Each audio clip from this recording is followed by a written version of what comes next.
Hello everyone, my name is Jenna, but you guys can call me Jenna. Welcome back to my channel. Welcome to a little bit of another experiment video that I wanted to do this week. I was thinking of ways I could do little writing experiments, and I ended up coming across this specific book in my journeys around Indigo a few months ago, back when it was still open, and I want to kind of do an experiment with this book this week coming up. So today's Monday and I'm going to be going until Friday to do this experiment just to see 5 days, and I'm going to be doing, I believe, 2 of these a day. The book that I'm going to be doing little experiments out of is the Coffee Break Writing Book by John Gillard. I am very excited about this. It is 100 prompts for inspired writing on the go, and the premise is when you stop for a coffee, use your next coffee break to jot, scribble, and write your way to a new skill. Develop your style, learn new techniques, and gain confidence in your writing skills with 100 creative prompts and thought-provoking quotes from iconic writers, from haiku and stream of consciousness to musical inspiration and seasonal senses. There is something for everyone. Don't wait to get the most out of your coffee break. The whole concept of the book is to complete an exercise in the time that it takes to finish a coffee. So this has been lying around in my room for a little while now, and I kind of have just been putting it off trying it because I knew I wanted to do this for a video. So without any other waiting, I'm going to dive into this week. I'm gonna go to my desk and do this first exercise. All right, so first one, I don't actually have any coffee with me. I have water. I will have coffee for my later one because I usually drink coffee right before or during my kids' lessons because I need the energy to get me through the last half of the day. Okay, so the first one, very first one in the book is Coffee Break Beat. I want to share all of these with you if you care to try these exercises on your own. I think that would be kind of cool to do, so that's why I'm reading each of these out because they're also kind of fun. Okay, so grab a coffee, sit down, have a look around you, and choose an object. Once you have had a sip of coffee, write down the name of the object you have chosen and follow it with a description or any thoughts or connotations triggered by the object. Write up without too much thought or pondering. Allow the words to hit the page, however random or unconstructed they might be. Continue this process. In between each sip of coffee, cast your eyes somewhere around you and write a few words about what you see. Continue in this way, forming a continuous paragraph across the page and the next as you sip your coffee. By the time you have finished your drink, you will have an intriguing insight into the environment surrounding you, written to the beat of your coffee break. All right, so that brings this first experiment to an end, and I ended up writing to the very end of the page and even added another word underneath. So basically I am sitting in my office, and around me I have my piano with a bunch of stuff on top of it and this beautiful painting to the side here. And I decided to, I never even noticed that those paintings are very similar. Oh, goodness me. That's so funny. They're both little girls in front of a piano. That's so cute, though. But I was describing this one because this one's my favorite. And then I described a vase on top of my piano, and then I described the piano books sitting on my desk.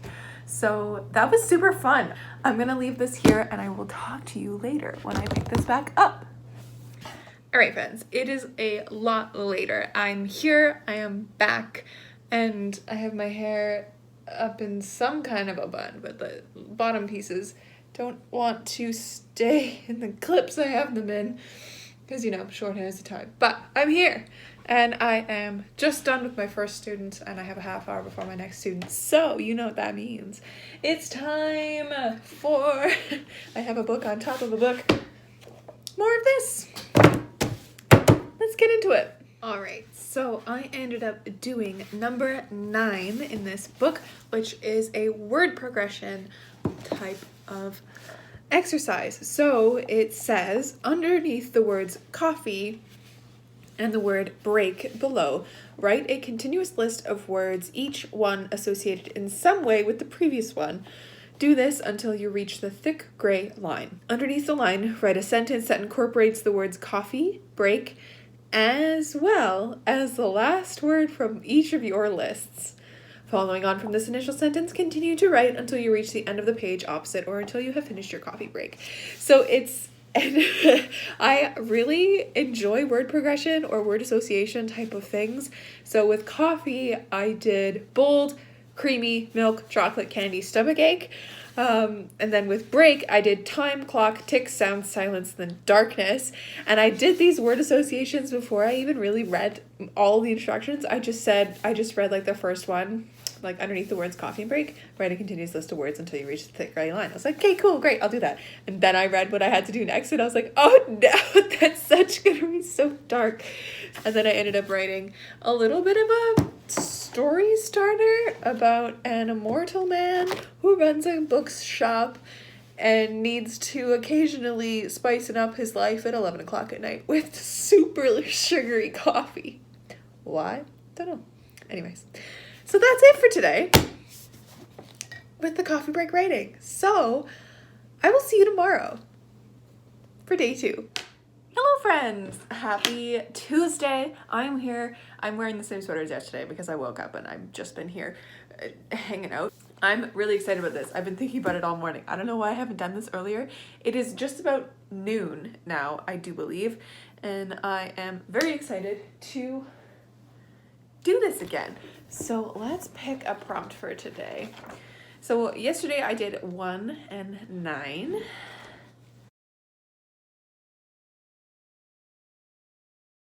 I think I'm gonna do this one. So this is number 3, and it is called Extreme You. So this one is about nuances. So we all have many sides and nuances to our personality. It can be a great source of inspiration to use these various elements, take them to extremes and let them run wild. We can create many interesting characters this way, and we will naturally have ideas about what makes each character tick. So in this exercise, you write down some of the character traits and idiosyncrasies you possess. Include both subtle and obvious ones. These might be optimism, occasional anxiety, or a penchant for a nibble of cheese for supper, leading sometimes to nightmares.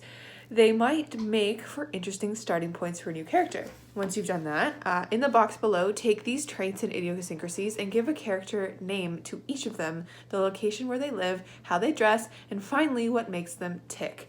What are their desires and aspirations? So I think this would be kind of fun to do because it's like a character study using your own personality traits. So yeah, this is what I am going to do. Won't you take me home and give me wings to fly? We can be alone in the castle in the sky. We can run away and leave this world behind.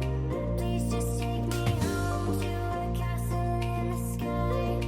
Castle in the sky. Won't you take me home? Okay, so I now have my 4 personality people. I even wrote like my town of personalities because I kind of wanted to make it in a way that because it says like where would these people live who have these character traits basically, and the way that I write, I knew I only had really room for like 4 people, even though I did do like a pretty extensive list of my different personality traits. And then I ended up picking perfectionist, seeker of the serene, cynicism, and moody because I was just, those were the ones that called to me. And what we were supposed to do, we were supposed to name it and then like describe where they live and like what their desires are and kind of stuff. I didn't do how they dress or what makes them tick because I didn't have any room. There's very little room, and I just kind of broke it into 4 quadrants. So just to keep this short, I named perfectionist Stephen with a PH. I named seeker of the serene Everly. She lives in a tiny house next to the forest. Moody is Judy because Judy Moody. That's the only reason why. And cynicism, or a cynic, I named Phil, just for any reason at all. I don't know. But I quite like actually how Phil turned out because not only are these people like dominated by these personality traits, they each have their other personality traits. Like Stephen wants also to be challenged, so he's like ambitious as well. Judy is also a hopeless romantic, even though she's super moody. Everly wants to inspire other people, wants to be inspirational, and Phil really wants a cat, even though he thinks the world is out to get him, and really also that nobody cares, which is kind of contradictory, but is something that I think sometimes, is that the world is out to get me on some days, and then on other days, nobody really cares what you think or what you do. They're too preoccupied with themselves. So this was actually really fun. I like that this is making me think about characters in a different way, that they're dominated by a personality trait rather than like an appearance trait, you know? This is a really interesting way to go at characters. But yeah, so I will catch you later for my second one today. All right, friends, I'm in between students. Let's do this.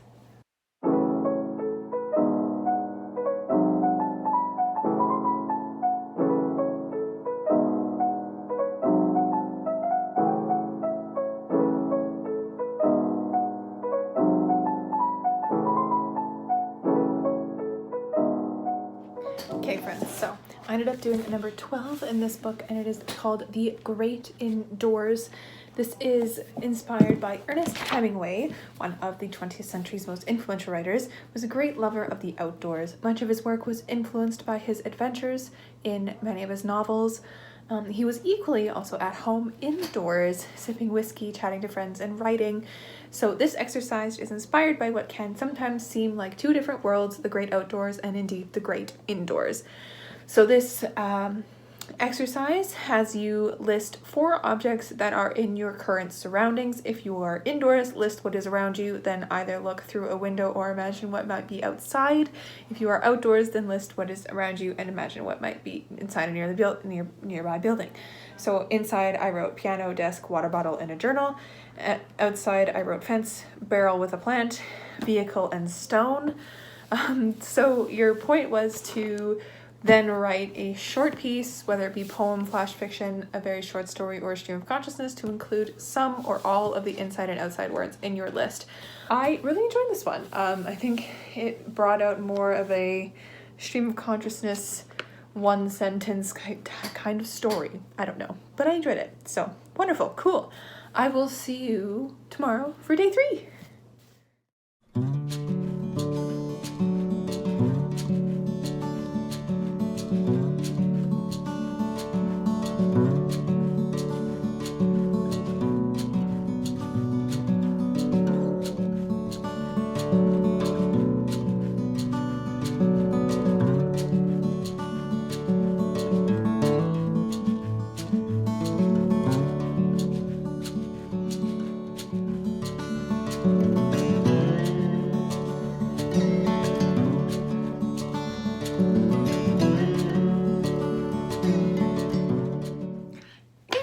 It's been a hot minute.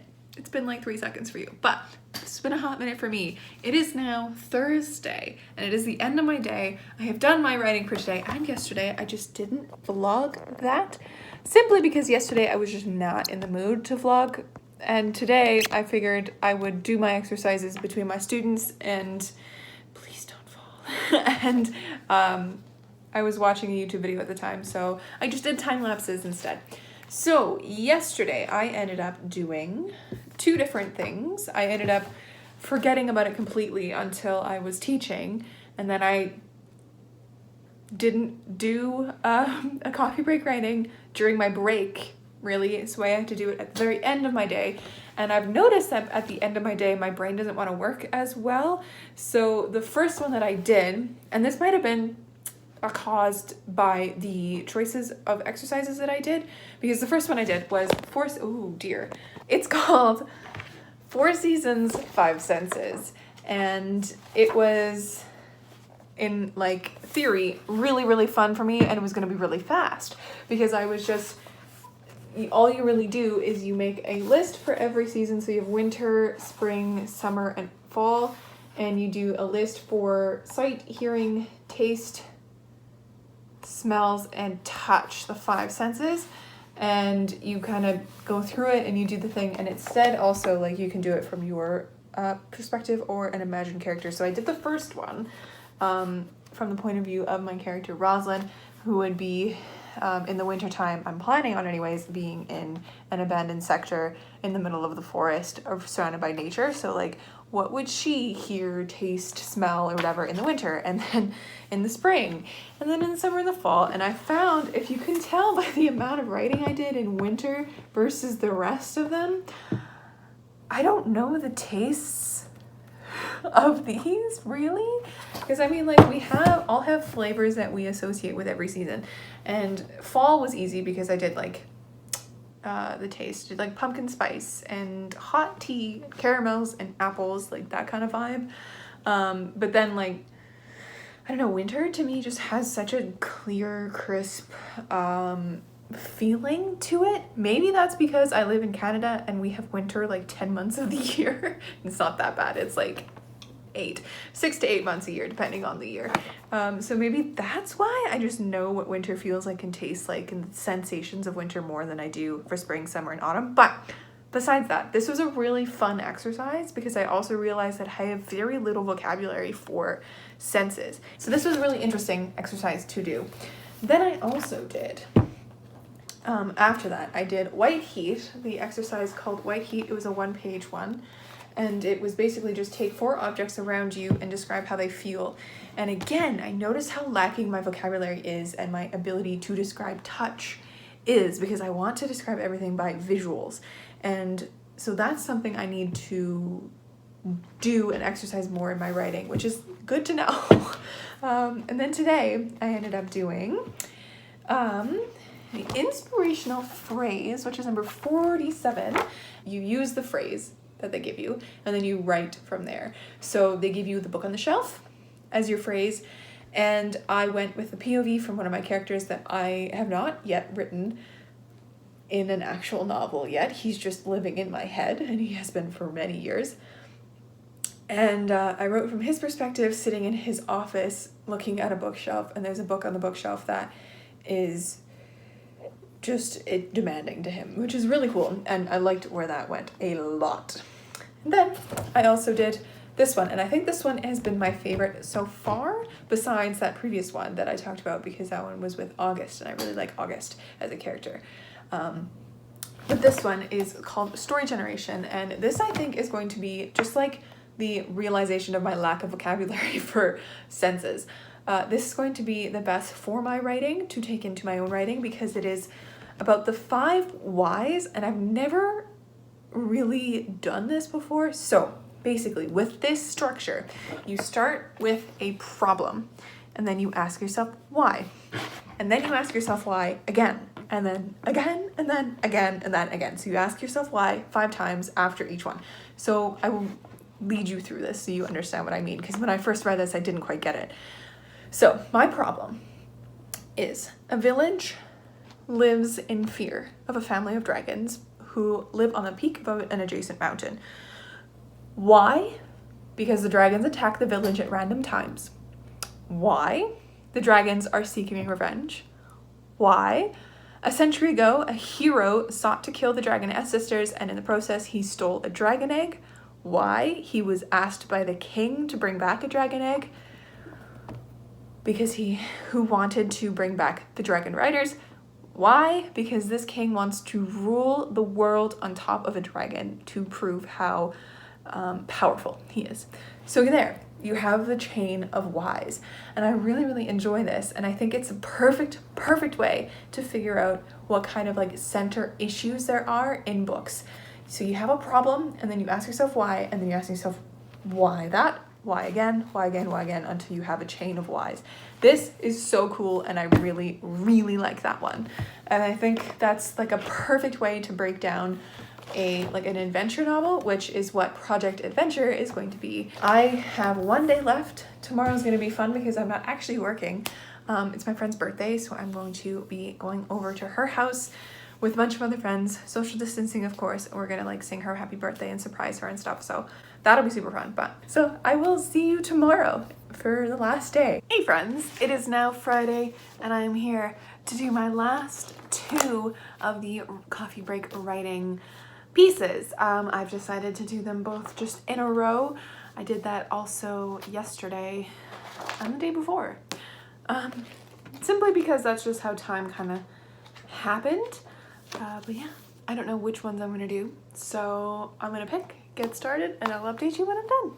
All right, friends, we have finished. We have reached the end of this video as well. So the two that I chose to do today, one of them was actually one that I went back and tagged a few days ago when I was just flipping through these, just looking, because they're so interesting to me.